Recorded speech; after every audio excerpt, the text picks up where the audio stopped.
Hi you guys, welcome. I guess I'm doing my speech right now. I am Mark Anthony Rivera. Great to meet you guys. And I'm here to talk to you guys today about my speech assignment. And before I get started, let me give you guys a quick deep dive of who I am. Okay? I just want to share to you guys some things about me. So, my name is Mark Anthony. I'm Puerto Rican, hence the name, correlation towards Mark Anthony the singer. Okay? I am currently a 21-year-old college student attending LaGuardia Community College. And I also major in psychology. I'm taking public speaking right now, hence this project. And I also am interested in a few things to share. That's probably like 4. I love creative liberty. I love being able to show my freedom. I love adventure, storytelling, and I also like technology. I think those are all fun. But just to continue onwards, my topic today for my speech is going to be correlating with Pokemon. I know you guys are probably wondering, what in the world is this 21-year-old man talking about Pokemon for? Isn't that just a game for children, which just focuses on what? Catching and battling cute little monsters? Well, kinda yes and no. Let me just kind of give a little bit of correction on all the other details involving Pokemon. Because though the battling and catching may be surface layer, there's so much underneath it. There's deeper parts into the iceberg of Pokemon. I'm not going to go too deep into the lore, but I'm just going to talk about the main points of its benefits of being involved. Okay? Just to start off, I'm going to say, picture yourself in a world where you're 10 years old and you just wake up one morning on your birthday and you're gifted from your local professor a cute Pokeball. And inside is possibly a companion for life. And with that in your hand, the only instruction they give you is, hey, the world's your oyster, have fun.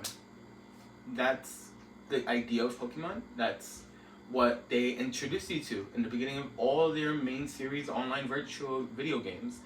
Card games are a little different. Other mainstream versions have their own correlation.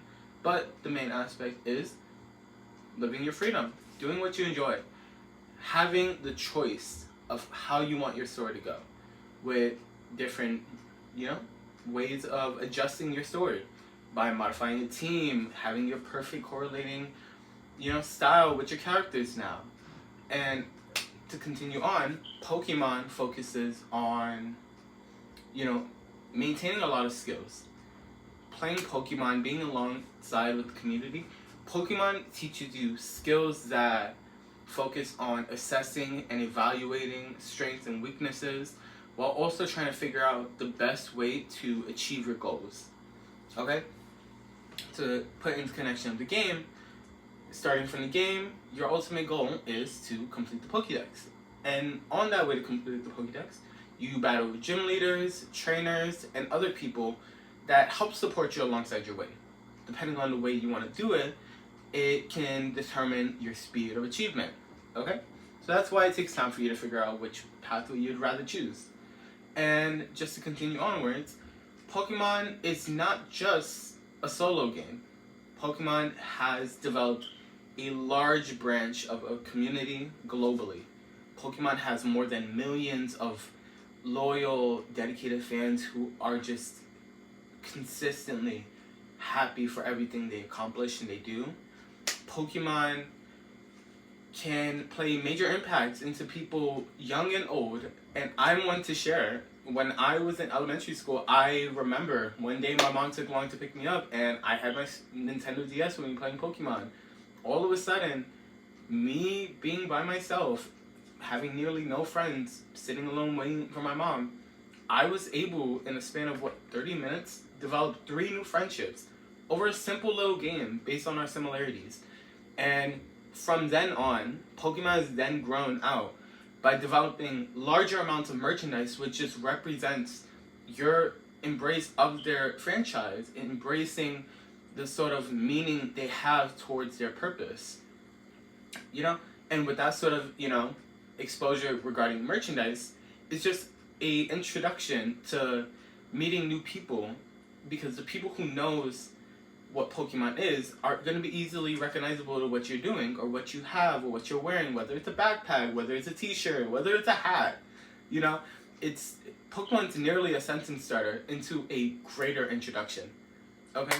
And just to continue onwards, outside of the lessons you've learned from, playing the game, the development of friendship, it also just allows you to embrace and acknowledge your own creative liberty. It allows you to branch off into a larger idea of what it is. You're able to develop strategic move sets for your Pokemon. You're able to adjust how you want your characters to be styled.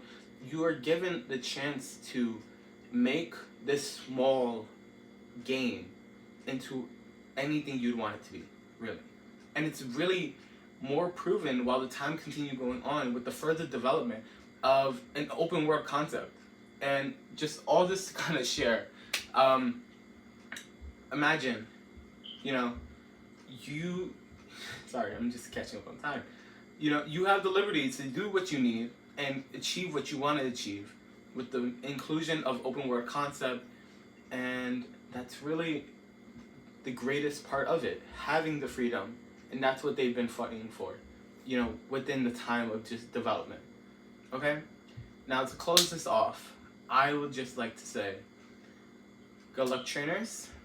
I hope next time you hear someone talk about Pokemon being just a game for kids or a childhood hobby, I hope you guys are able to intervene and just share that Pokemon is no longer just a game. It's a game changer. It is something that has grown and it's become a community. Okay? Well, trainers, farewell from me, Professor Mark, signing out. Okay? Now, go catch your dreams, and I hope Pokemon has been able to teach you what it has taught me my whole life. And you know what? If you haven't been introduced to Pokemon before, I hope this is a great start for you. Now, good morning, good night, good evening. Have a great one, everyone. Bye.